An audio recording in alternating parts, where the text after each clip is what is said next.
Kobaran api dan asap tebal membumbung tinggi dari salah satu unit di lantai 6 apartemen Sentra Timur Cakung, Jakarta Timur, Rabu pagi.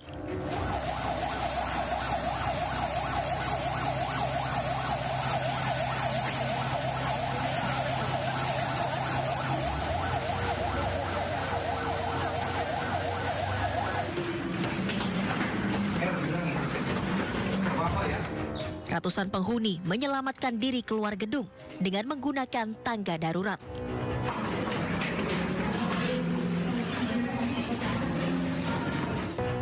Ledakan tabung gas di unit tersebut menyebabkan tembok dan kaca jendela hancur. 12 unit mobil pemadam kebakaran Jakarta Timur pun dikerahkan ke lokasi untuk memadamkan api. Mengenai penyebabnya kami sendiri dari saksi-saksi belum mendapatkan secara akurat, jadi ini dalam proses penelitian. Tadi didapatkan informasinya ada korban karena kami sampai TKP juga udah korban dibawa ke rumah sakit, terjadi luka bakar. Hingga kini belum diketahui penyebab pasti terjadinya kebakaran. Dugaan sementara dari ledakan tabung gas. 2 penghuni pun luka-luka karena melompat dari lantai 6 dan telah dilarikan ke rumah sakit. Dari Jakarta, Rio Manik, iNews melaporkan. Pemadame apa iki? Telepon 112 langsung. Wis mau sing wis telepon. Satu rumah yang dihuni 2 orang disabilitas di kawasan Jalan Kutai, Surabaya, Jawa Timur terbakar setelah ditinggal pergi pemiliknya. Bahkan sempat terdengar ledakan hingga membuat para karyawan yang berada di sebelah rumah tersebut berhamburan keluar. Awal mula dengar ledakan, Pak. Ya, terus? Ledakannya keras banget. Nah, kita berpikir kan dekat jalan raya ya. Kita pikir itu ban meletus, aman-aman aja gitu. Tapi kok enggak, anak saya keluar. Ternyata dari depan pintu ini kayak ada dorongan retak. Baru saya sadar kebakaran ternyata. 14 mobil pemadam kebakaran dikerahkan. Petugas damkar yang tiba di lokasi bergegas memadamkan api. 1 jam kemudian, api berhasil dipadamkan. Tidak ada korban jiwa dalam peristiwa ini, namun kerugian ditaksir mencapai ratusan juta rupiah. Dari Surabaya, Jawa Timur, Rahmat Ilyasan, iNews melaporkan.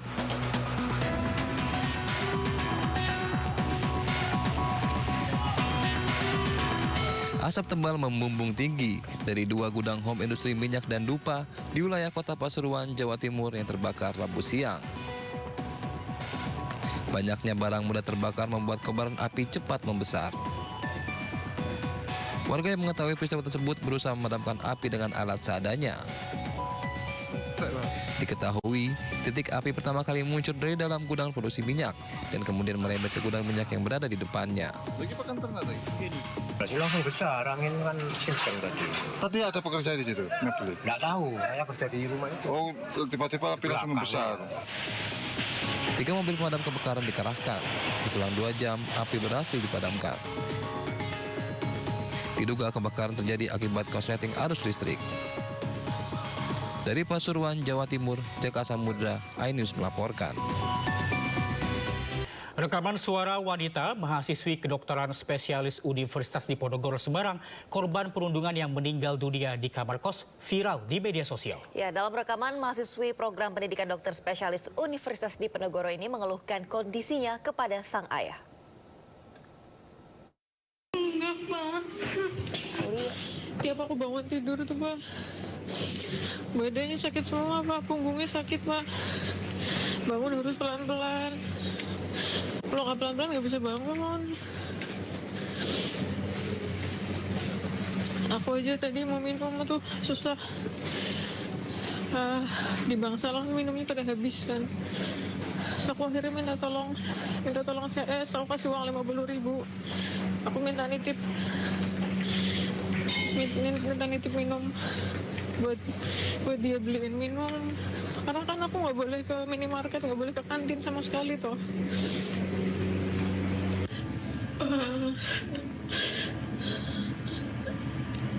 Bener-bener hebat di sini tuh.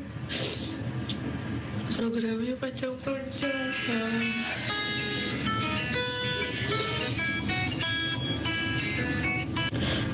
aja temannya aku yang di UN di situ. Gak 24 jam, Pak.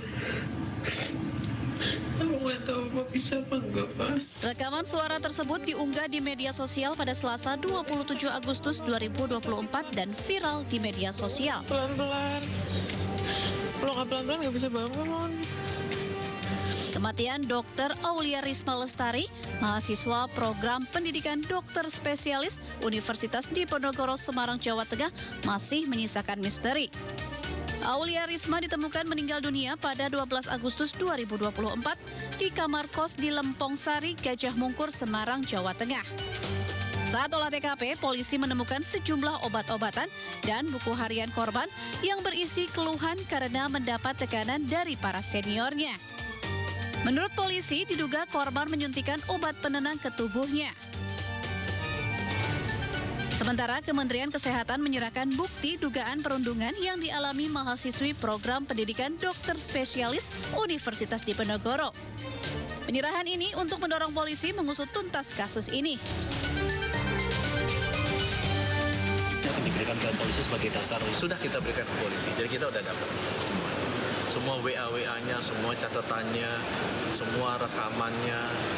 Itu kan para PPDS itu dipanggil juga kan, dipanggil kemudian diarahkan, bahasa gini, diintimidasi kan, harus begini kan ya dapat juga kita rekamannya kan, itu udah ada semua. Jadi udah gamblang sih. Ini berbeda dengan bertolak belakang dengan statement dari dekan FK Undip itu bahwa tidak ada praktek itu. Of the day, buat saya kalau ini masuk ke ranah hukum, saya udah dorong ini ke ranah hukum, itu biarkan polisi yang. Kementerian Kesehatan dan polisi masih terus menyelidiki dugaan perundungan terhadap Aulia Risma. Tim Liputan iNews melaporkan.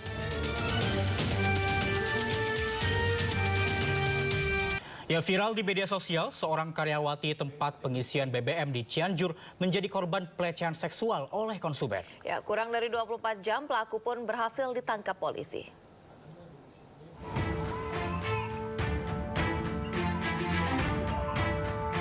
Kamera pengawas merekam aksi pelecehan seksual di sebuah tempat pengisian BBM di Jalan Raya Sukabumi, Cianjur, Jawa Barat. Seorang pria yang tengah mengisi BBM motornya tiba-tiba melecehkan korban yang merupakan karyawati tempat tersebut. Karena suasana sepi dan bertugas sendiri, korban tidak berani melawan. Dibantu atasannya, korban pun melaporkan kejadian ini ke polisi. Pertama dia kayak yang mau ngisi biasa gitu ya. Ditanyain berapa, kata dia teh 25.000. Nah, sudah itu kan diisi. Nah, sudah itu teh pas gak lama dia teh kayak ngedeketin kayak gitu, repet gitu. Kurang dari 24 jam, polisi pun berhasil menangkap pelaku, Usep Mulyadi, 37 tahun. Saat diperiksa, pelaku mengaku hanya iseng dan spontan.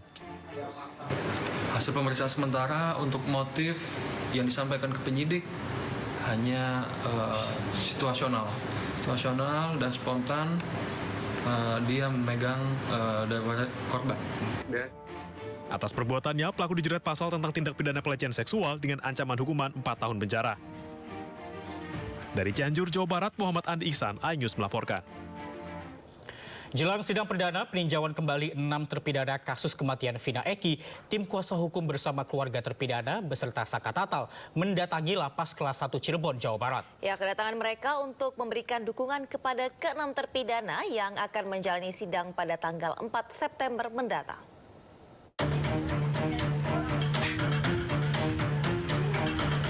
Salah satu keluarga terpidana kasus Vina Eki ditemani tim kuasa hukum mendatangi Lapas Kelas 1 Cirebon, Jawa Barat. Selain menjenguk, kedatangan keluarga tim kuasa hukum guna memberikan dukungan jelang sidang perdana peninjauan kembali yang akan berlangsung pada 4 September mendatang. Selain tim kuasa hukum, mantan terpidana kasus Vina Eki, Saka Tatal, juga hadir untuk memberikan dukungan kepada 6 terpidana. Jadi Saka kan udah bebas, Saka nggak pengen tinggal diem aja, pengen tidur enak-enakan. Saka pengen bersuara dan kepengen orang-orang yang tidak bersalah itu bebas. Tanggal 4 besok kan sidang pertama ya. Ya tentunya kita memberikan masukan kekuatan untuk persiapan dalam rangka sidang pertama peninjauan. Sementara itu, tim kuasa hukum Pradi mewakili salah satu terpidana Sudirman untuk mengajukan PK di Pengadilan Negeri Cirebon.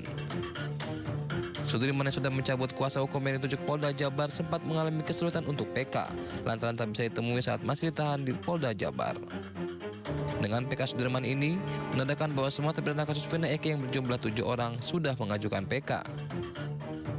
Dalam rangka untuk mendaftarkan peninjauan kembali dan menyerahkan memori PK untuk terpidana ke-7 Sudirman. Jadi dengan kami mendaftarkan PK dan mendapatkan akta PK, pendaftaran PK ini, maka sudah lengkap 7 terpidana berada di dalam tim hukum Pradi. Sebelumnya, 6 terpidana lainnya yakni Eko Ramadhani, Eka Sandi, Supriyanto, Hadi, Jaya, dan Rivaldi telah lebih dulu mengajukan PK dan kini menunggu sidang perdana pada 4 September mendatang. Dari Cirebon, Jawa Barat, Miftahudin, iNews melaporkan. Ya, pemirsa, polisi menangkap 2 oknum Polri dan 1 warga sipil terkait perampokan mobil jasa pengisian ATM di Jalan Flyover Ketaping, Kabupaten Padang Pariaman, Sumatera Barat. Dari penangkapan tersebut, tim berhasil menyita barang bukti berupa 7 box berisi uang yang diperkirakan berisi 5,6 miliar rupiah.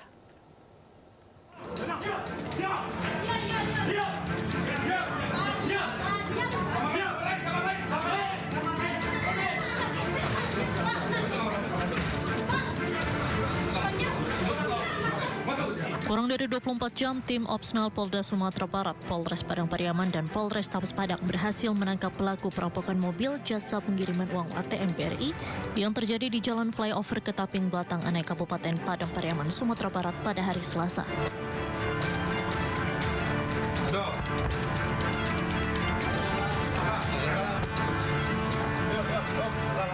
Dari 3 pelaku, 2 diantaranya oknum anggota Polri berinisial N 29 tahun dan S 21 tahun, serta 1 warga sipil berinisial HS 38 tahun. Penangkapan berawal dari ditemukannya mobil pelaku di daerah Nanggalo, Kota Padang. Tidak lama kemudian, polisi menangkap 1 pelaku berinisial HS 38 tahun di daerah Sungai Limau, Kabupaten Padang Pariaman. Usai melakukan pengembangan kasus, polisi berhasil menangkap 2 pelaku lainnya. Pada saat penangkapan pelaku berinisial HS, tim gabungan mendapatkan barang bukti yang disembunyikan pelaku di semak-semak, berupa 7 box yang berisi uang sekitar 5,6 miliar rupiah. Ya, berhasil mengamankan 3 pelaku dan barang bukti yang sudah hasil dari perampokan tadi. Perampokan itu berawal dari salah satu pelaku yang menelpon pengawal mobil untuk menitipkan barang untuk selanjutnya dibawa ke Kota Pariaman. Mereka pun berjanji untuk bertemu di TKP di Flyover Ketaping, Batang Anai, Padang Pariaman. Di saat itulah terjadi perampokan. Mereka ditodong dengan pistol oleh pelaku. Semua box berisi uang dipindahkan ke mobil pelaku dan kemudian pelaku berhasil melarikan diri. Dari Padang Pariaman, Sumatera Barat, Eka Guspriyadi, iNews melaporkan. Ya, sementara itu di Semarang, seorang mahasiswa ditangkap polisi diduga menjadi kurir narkoba. Polisi berhasil menyita 18 kg sabu dan ribuan butir pil ekstasi.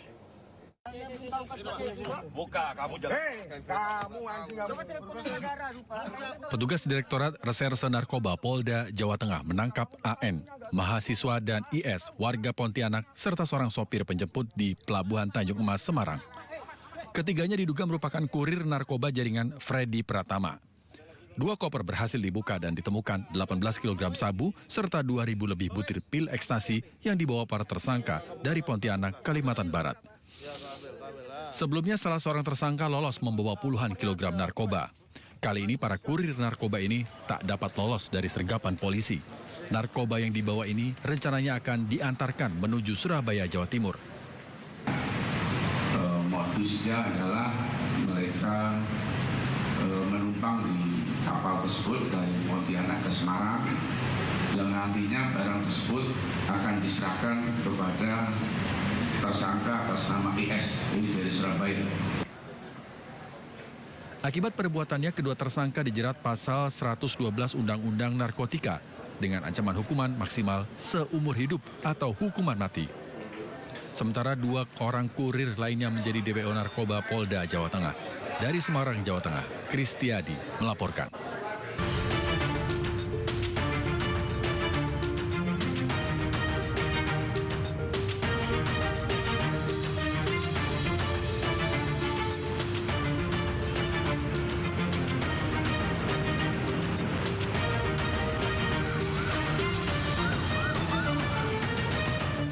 Pemirsa, saatnya kita simak pantauan arus lalu lintas dan kami telah terhubung dengan Brigadir Treslinda dari ATMC Polri yang kini berada di kawasan exit tol Bekasi Barat. Ya, Brigadir Treslinda, bagaimana pantauan arus lalu lintas dari tempat Anda melapor?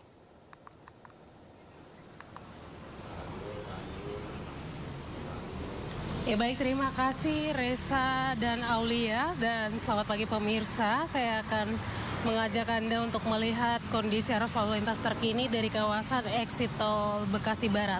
Seperti yang Anda lihat melalui layar kaca Anda, saat ini arus lalu lintas di exit tol masih dalam keadaan ramai lancar, baik kendaraan yang akan masuk maupun keluar melalui gerbang tol Bekasi Barat ini.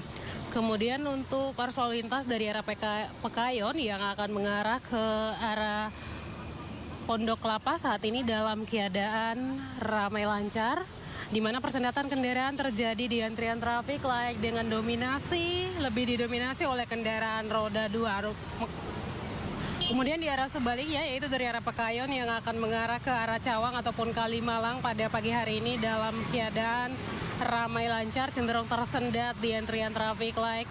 Meskipun lalu lintas lancar, kami harapkan Anda untuk selalu mengutamakan keselamatan, terutama roda 2, untuk selalu menjaga batas kecepatan maksimum kendaraan Anda.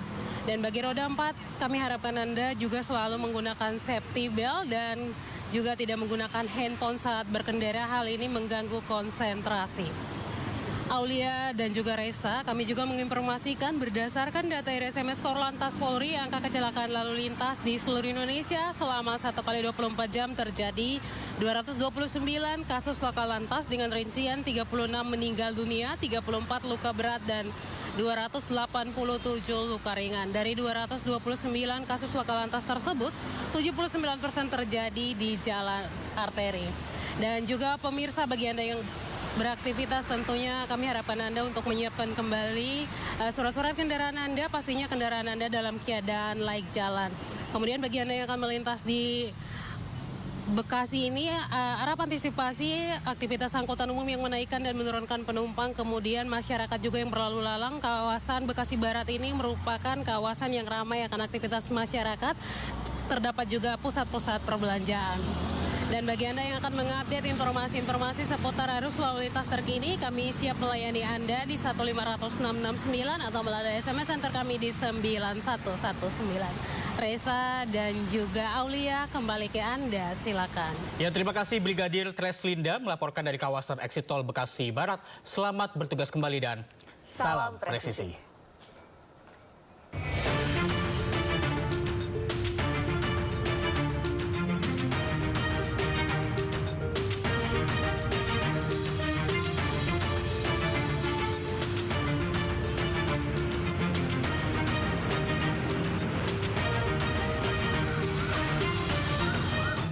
Selanjutnya, pemirsa, aksi unjuk rasa dilakukan ratusan orang dari berbagai elemen di kantor DPRD Kota Pasuruan, Jawa Timur. Ya, unjuk rasa dilakukan dalam rangka mengawal keputusan Mahkamah Konstitusi terkait Undang-Undang Pilkada.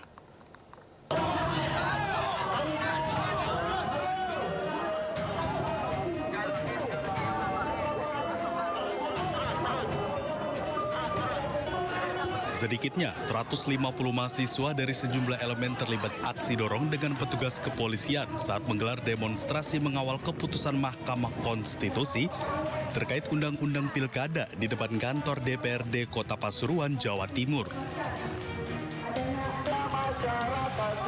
Keributan terjadi setelah pengunjuk rasa berusaha memasuki gedung DPRD Kota Pasuruan dihalau oleh petugas Polres Pasuruan Kota.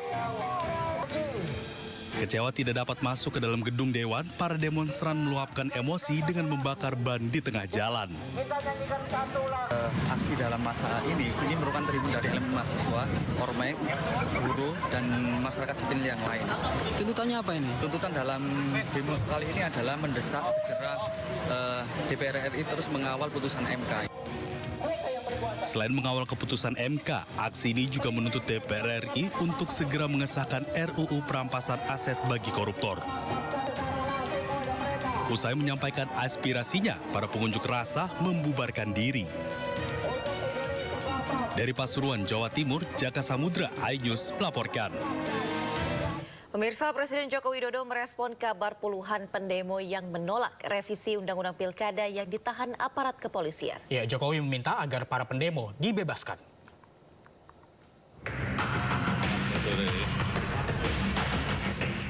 Presiden Joko Widodo memerintahkan kepolisian agar segera membebaskan demonstran yang ditangkap. Jokowi menegaskan bahwa Indonesia merupakan negara demokrasi sehingga penyampaian aspirasi merupakan hal yang baik. Presiden meminta agar penyampaian aspirasi dilakukan dengan cara yang tertib dan damai. Mohon penyampaian aspirasi itu dilakukan dengan cara yang tertib dan damai, sehingga tidak merugikan, tidak mengganggu aktivitas warga lainnya. Dan ini kemarin-kemarin kan ada demo. Untuk pendemo yang masih ditahan, saya harap juga bisa segera dibebaskan. Aksi unjuk rasa besar mengawal putusan MK digelar di berbagai daerah termasuk di gedung DPR Jakarta pada Kamis 22 Agustus. Berbagai elemen masyarakat mulai dari mahasiswa, akademisi, buruh, artis ibu kota hingga pelajar ikut aksi dalam demo kawal putusan MK. Para demonstran menyuarakan penolakan terhadap revisi Undang-Undang Pilkada yang dibahas di Balik DPR. Salah satu yang dibahas adalah poin yakni menganulir putusan MK yang memungkinkan Kaisang Pangarep putra Jokowi bisa berkontestasi dalam pemilihan kepala daerah. Tim Liputan iNews melaporkan. Bersama Rano Karno, Pramono Anung akhirnya resmi mendaftarkan dirinya sebagai pasangan Bacagup dan Bacawagup ke KPUD Jakarta. Lalu bagaimana dengan suara pendukung Anies Baswedan yang mencapai 29,8% dalam survei beberapa waktu yang lalu? Bukan itu yang gue mau, Dul. Sekali-sekali lu jadi gubernur gitu. Dul, gua kasih tahu sama lo. Lo kan orang Betawi, anak Betawi. Mestinya lo bangun nih kota Betawi nih. Hah? Lo jaga nih kota Betawi. Rabu pagi, pasangan Bacagup dan Bacawagup Jakarta dari PDIP, Pramono Anung dan Rano Karno mendaftarkan diri ke kantor KPU Jakarta di Jalan Keramat Raya, Jakarta Pusat. Kehadiran paslon PDIP yang tidak diumumkan Megawati Selasa kemarin menghentak perhatian publik. Ini lantaran sempat muncul foto Anies Baswedan berbatik merah dengan Rano Karno di kantor DPP PDIP Jakarta Pusat. PDIP pun mengakhiri spekulasi. PDIP mantap mengusung kader internal. Meskipun nama Pramono Anung yang saat ini menjabat Sekretaris Kabinet Indonesia Maju kurang populer di mata publik Jakarta. Hadirin dimohon berdiri. Mas Pram, sapaan akrab Pramono Anung, mengaku sudah mengantongi restu dari Presiden Jokowi dan Ketua Umum PDIP Megawati Soekarno Putri. Hadirin disilakan duduk kembali. Artinya apa? Saya telah mendapatkan izin baik oleh istri dan keluarga, oleh Presiden, dan yang terutama tentunya oleh Ibu Megawati dan partai yang mengusung kami. Sementara Bacawagup Rano Karno sempat mengutip ucapan Babe Sabeni, seraya menyatakan optimis diberikan kesempatan masyarakat untuk memimpin Jakarta. Saya yakin masyarakat Jakarta akan memberikan kita kesempatan untuk membenahi dan membangun kota yang kita cintai ini. Yang pasti Babe Sabeni bilang, sekali-kali gue melihat lo jadi wakil gubernur DKI dulu. Di arah ondel-ondel, pasangan Bacagup dan Bacawagup DKI yang diusung koalisi 12 parpol Kim Plus, Ridwan Kamil dan Suswono turut mendaftar ke KPUD Jakarta Rabu siang. RK, sapaan akrab Ridwan Kamil mengubah slogan pasangan menjadi Ridho dengan harapan membawa Jakarta lebih maju. Kami ingin memastikan tidak ada lagi anak-anak di Jakarta yang tidak mendapatkan hak dalam berpendidikan, termasuk semua kesehatan olahraga yang ada di Jakarta, apalagi dengan brand dan klub Persija dengan Jackmanianya yang luar biasa, tentu kita akan dukung sebagai kewajiban pemimpin. Secara matematis, RK dan wakilnya yang berasal dari PKS punya dukungan politik dan basis pendukung lebih kuat. Berdasarkan hasil perolehan suara Parpol Pemilu 2024 DPRD Provinsi Jakarta, PKS meraih suara terbanyak yakni 1 juta lebih suara setara dengan 18 kursi DPRD. Pengamat politik Ujang Komarudin menyatakan modal yang dimiliki RK Suswono harus diperkuat dengan survei elektabilitas di Jakarta pasca pendaftaran KPUD. Siapa yang elektabilitasnya tinggi, kuat, bagus ya, melebihi dari yang lainnya, ya mereka yang punya potensi untuk bisa menang, untuk bisa unggul. Karena ya salah satu ukuran kemenangan ya di antara banyak faktor, di antara banyak variabel, ya soal elektabilitas. Lalu kemana suara pendukung Anies Baswedan yang mencapai 29,8% dalam survei beberapa waktu lalu? Akankah mereka mengalihkan dukungannya ke RK Suswono atau ke Pramono Rano Karno? Tim Liputan iNews melaporkan.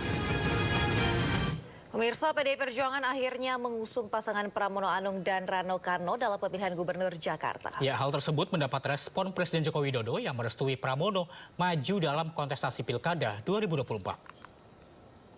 Ya, itu hak politik dari Pak Pramono Anung dan PDI Perjuangan, dan semuanya pasti sudah ada kalkulasi politiknya, sudah ada hitung-hitungan politiknya. Saya kira memutuskan seperti itu kan bukan sesuatu yang Sudah izin Pak? Sudah ada izin ke Bapak? 2 hari yang lalu sudah. Begitu beliau ditunjuk langsung minta izin ke saya. Sangat demokratis, dengan banyak pilihan, semakin banyak partai yang koalisinya juga saling silang, tidak harus ini dengan ini, semuanya tergantung saya kira tergantung kalkulasi dari masing-masing partai politik, karena hitung-hitungannya mereka pasti punya. Mekanisme, proses, hitung-hitungan semuanya pasti punya. Sementara itu, Hovifah Indar Parawansa dan Emil Dardak sapu bersih partai yang akan mengusung dirinya dalam kontestasi pemilihan Gubernur Jawa Timur kecuali partai PDIP dan PKB. Ya, banyaknya partai pengusung berpotensi memenangkan Hovifah dengan mudah dalam Pilgub Jawa Timur.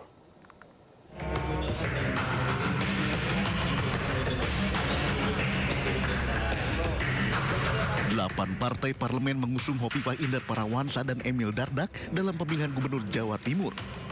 Kecuali Partai Kebangkitan Bangsa PKB dan Partai Demokrasi Indonesia Perjuangan atau PDIP.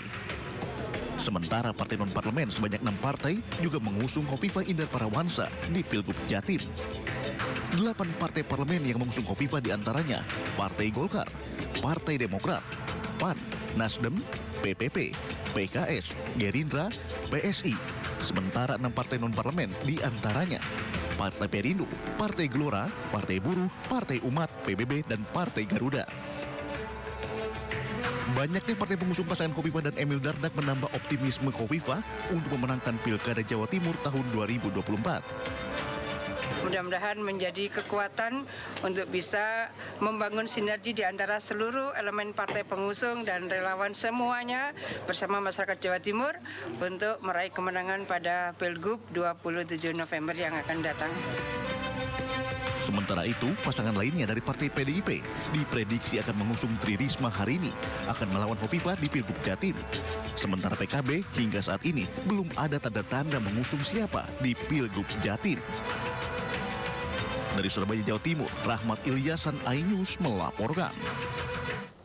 Pemirsa, pasangan calon wali kota dan wakil wali kota Tangerang Selatan Ahmad Riza Patria dan Marcel Widianto batal maju dalam Pilkada Tangerang Selatan. Ya, sementara pasangan calon wali kota dan wakil wali kota Tarakan, Kalimantan Utara yang didukung Partai Perindo resmi mendaftar ke KPU Kota Tarakan.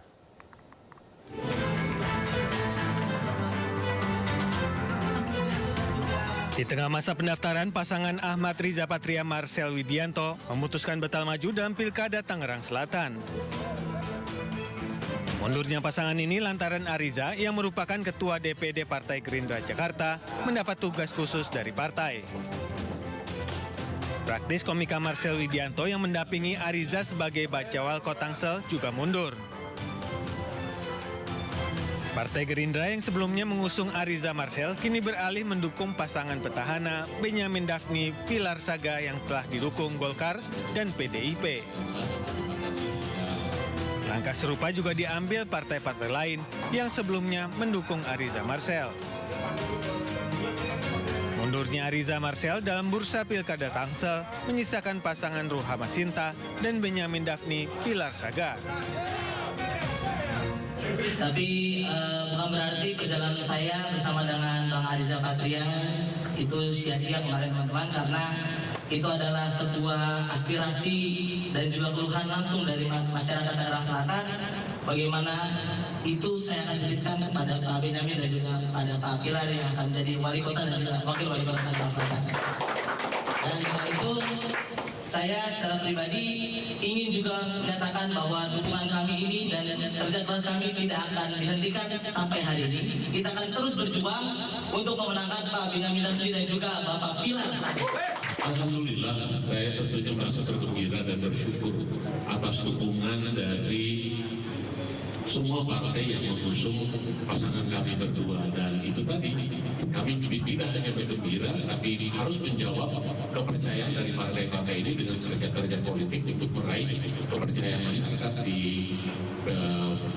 pilkada yang akan datang, sehingga dalam pencoblosan atau dalam pemilihannya nanti kami akan meraih suara seperti yang disampaikan oleh dari P3 akan meraih suara yang maksimal. Sementara itu, pasangan bakal calon wali kota dan bakal wakil wali kota Tarakan, Hairul Ibnu Saud atau Karisma, tiba di kantor KPU Kota Tarakan bersama ribuan pendukungnya. Tidak hanya itu, perwakilan 13 parpol pendukung, termasuk Partai Perindo, juga mendampingi saat Hairul dan Ibnu Saud melakukan proses pendaftaran. Karisma itu sebenarnya akronim dari Hairul Ibnu Saud, sejahterakan masyarakat. Itu adalah cita-cita kami. Kami bercita-cita, mudah-mudahan kami diberikan amanah, lalu kami diberikan kekuatan kesehatan. Niat kami adalah ingin sudah bekerja untuk memudahkan masyarakat ini memajukan masyarakat. Karena kami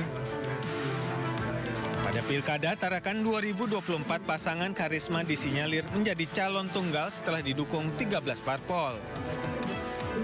Sesuai aturan, proses pendaftaran dibuka sampai 19 Agustus dan akan diperpanjang selama 3 hari menunggu calon lain untuk mendaftar. perpanjangan nanti kita lihat di tanggal 29, 23, 59 ya. Itu apakah memang hanya satu misalnya sesuai dengan tadi yang disampaikan oleh pimpinan Asriadi bahwa kita hanya terdapat satu, maka akan dilakukan perpanjangan. Dari Tangerang Selatan, Banten, dan Tarakan, Kalimantan Utara, Nunung Purwanto dan Usman Codang, iNews melaporkan. Ahmad Lutfi dan Taji Yassin Maimun resmi mendaftar ke KPU Jawa Tengah sebagai calon gubernur dan wakil gubernur. Ya, sementara itu Selasa kemarin bakal calon gubernur Andika Perkasa dan pasangannya Hendra Prihadi juga mendaftar ke KPU Jawa Tengah dengan diantar ratusan pendukung.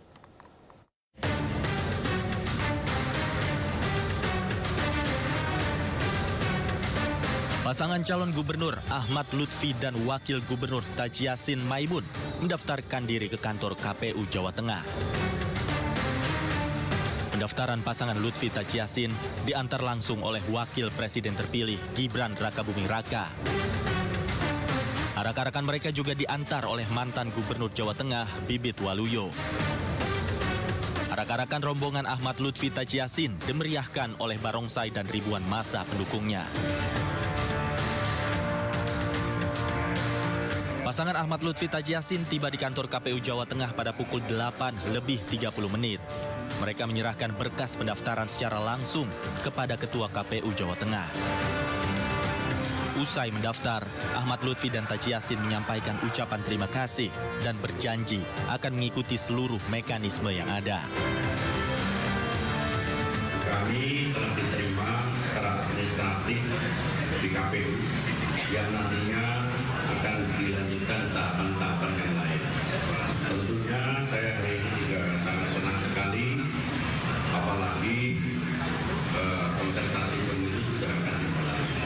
Saya hanya minta doa restu semoga pelaksanaan kontestasi ini menjadi kontestasi yang sangat menyenangkan, karena sejatinya pesta demokrasi itu harus senang.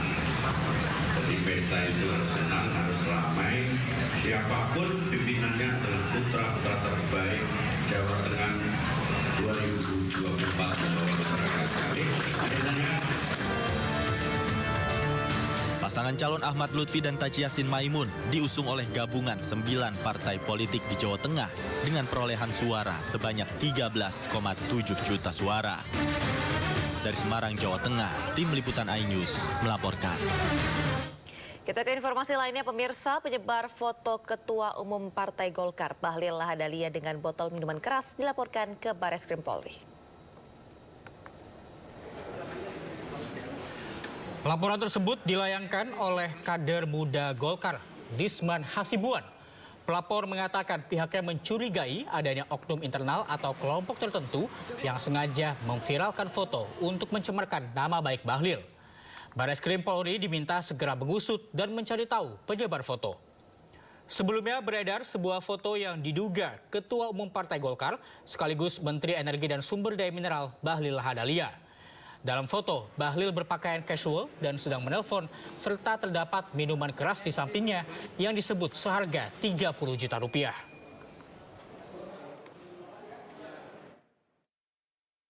Ya, salah satunya tadi kita ada bukti-bukti screenshot yang tersebar di grup, terus ada di Instagram, terus ada di beberapa media yang dinaikkan kan terkait dengan foto itu kan jelas vulgar itu. Ya kita belum tentu juga foto itu kebenarannya. Dan apalagi beliau dalam posisi menelepon, bukan minum kan itu, tapi kan dicocok-cocokkan bahwa beliau seolah-olah ada minuman keras di foto tersebut. Apalagi kan yang sudah viralkan ini kan kebanyakan dari pihak-pihak internal, yang mana itu adalah lawan politiknya Pak Ketua Umum Partai Golkar, Pak Bahlil. Ketua Umum Partai Gerindra sekaligus Presiden terpilih Prabowo Subianto menampik isu keretakan hubungannya dengan Presiden Joko Widodo. Ya, bantahan ini juga disampaikan Kepala Kantor Komunikasi Kepresidenan Hasan Nasbi.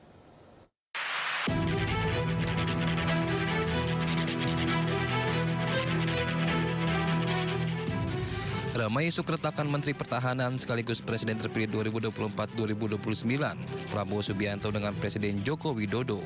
Warganet pun mengaitkannya dengan video beredar yang menyinggung isu Prabowo dan Jokowi dinilai tak harmonis. Betul, ini pertandingan strategi aja antara Prabowo dan Jokowi yang dulu kita udah antisipasi. Kan dulu saya sebut di sini, satu waktu akan terjadi duel kendati sangat sublim, saling kirim sinyal antara Prabowo dan Jokowi. Itu Golkar itu diambil oleh Jokowi, apa itu bukan diarahkan untuk menghalangi Prabowo di kemudian hari. Jadi secara ya kita baca secara blanten lah soal itu kan. Kan politik ada yang terlihat, ada yang tersembunyi. Nah, sinyal ini jelas bahwa Pak Prabowo menganggap dia lagi dikepung oleh Jokowi itu. Terkait isu keretakan Prabowo-Jokowi, Kepala Kantor Komunikasi Kepresidenan Hasan Nasbi membantahnya. Hasan Nasbi menyebut hubungan Joko Widodo dan Prabowo Subianto berjalan sangat baik.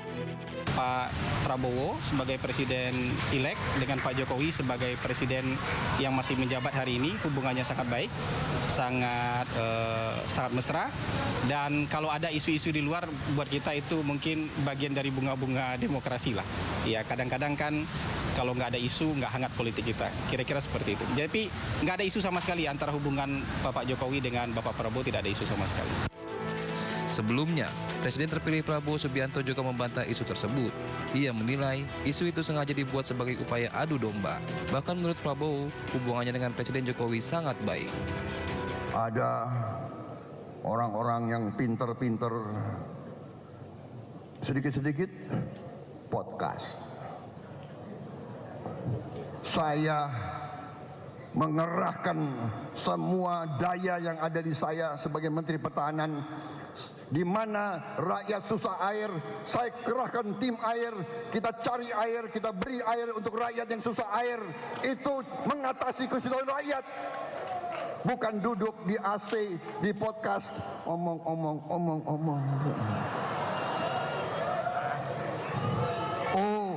Oh, Pak Prabowo begini, Pak Prabowo begitu.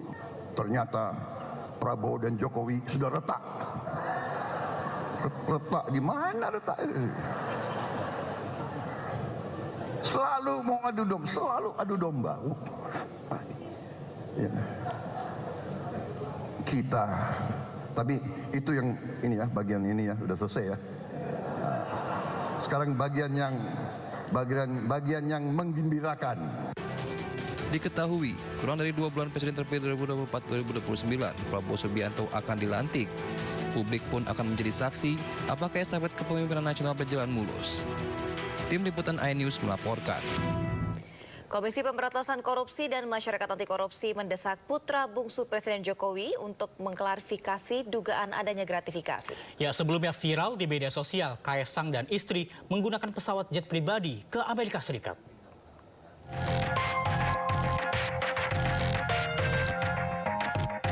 KPK telah menginstruksikan Direktur Gratifikasi menelusuri viralnya Kaisang Pangarep yang bepergian ke luar negeri menggunakan jet pribadi.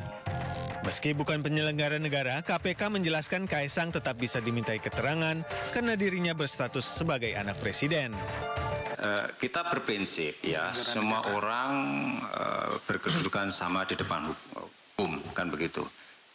Pimpinan sendiri sebetulnya sudah memerintahkan Direktur Gratifikasi, ya tolong dong itu informasi-informasi dari media, ya itu diklarifikasi, kan gitu kan. Jadi nggak usah sungkan, nggak usah ragu, ya bahwa kita melaksanakan tugas, ya.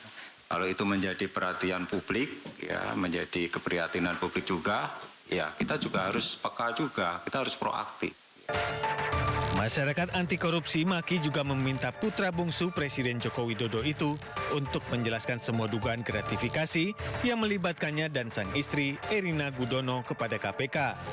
Kaisang itu kan apapun anak presiden dan adik wali kota Solo yang berpotensi ada konflik kepentingan.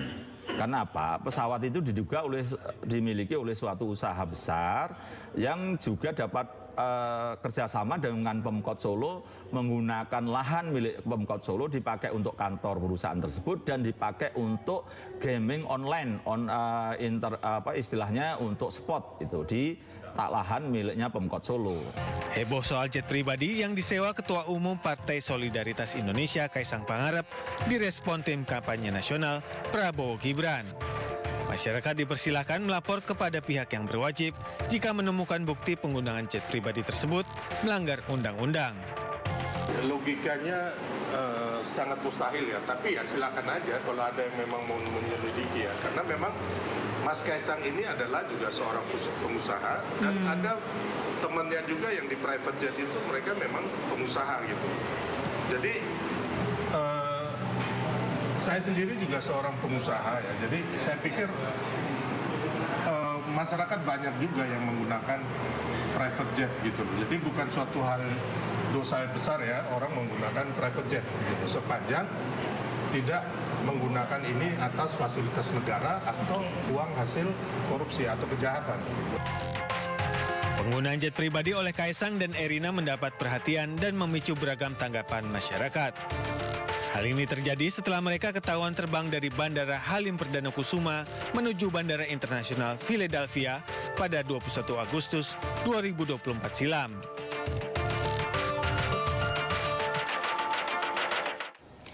Sebelumnya, isu putra bungsu Presiden Jokowi Kaisang Pangarep dan sang istri Erina Gudono menaiki pesawat pribadi saat berpergian ke Amerika Serikat ramai diperbincangan warganet. Ya, nama Erina pun menjadi trending topik di media sosial X.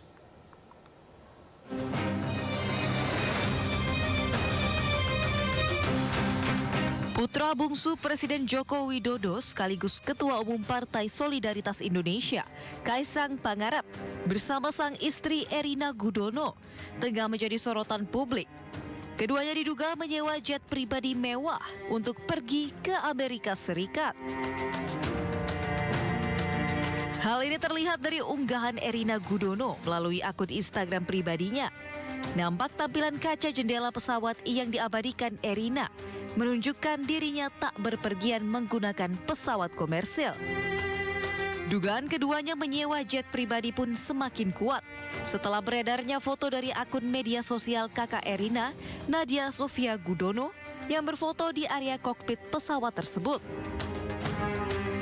Nama Erina bahkan menjadi trending topik di media sosial X dengan jumlah 143.000 lebih unggahan. Sementara menanggapi kabar tersebut, Sekretaris Jenderal PSI Raja Juli Antoni enggan berkomentar lebih lanjut. Ya, itu bagian dari dinamika demokrasi, itu adalah kebebasan kebebasan warga negara yang bisa kita nikmati untuk melakukan saran, kritik, ya, kadang tajam, terlalu tajam, ya monggo. Itu merupakan bagian dari demokrasi. Jadi dari PSI melihat itu wajar saja ya? Melakukan perjalanan dengan situasi ekonominya kita saat ini seperti ini? Saya no comment terhadap itu ya, karena itu urusan personal kan. Sampai kan Mas Kaisang sampai udah ketahuan ternyata jet pribadinya itu punya salah satu induk perusahaan Shopee dan Garena gitu. Saya no comment ya terhadap itu. Saya bukan juru bicaranya Mas Kaisang Pangarep, saya mengurus partai ya. Tidak hanya itu, media sosial juga diramaikan oleh video dua sosok yang diduga Erina Gudono dan Kaisang Pangarep turun dari jet pribadi.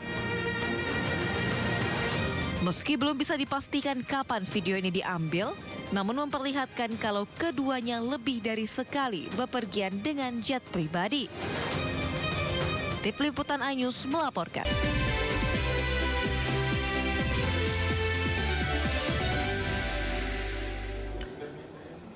Pemirsa, terima kasih Anda masih bersama kami di Sindo Today. Kita lanjutkan informasi berikutnya, pemirsa. Jelang kunjungan pemimpin tertinggi Gereja Katolik, Paus Fransiskus ke Indonesia pada 3 sampai 6 September mendatang, sejumlah persiapan dilakukan pihak panitia. Dalam kunjungan selama 4 hari, Kepala Negara Vatikan itu dijadwalkan melakukan sejumlah agenda kegiatan. Salah satunya adalah memimpin Misa Kudus di Stadion Gelora Bung Karno, Jakarta.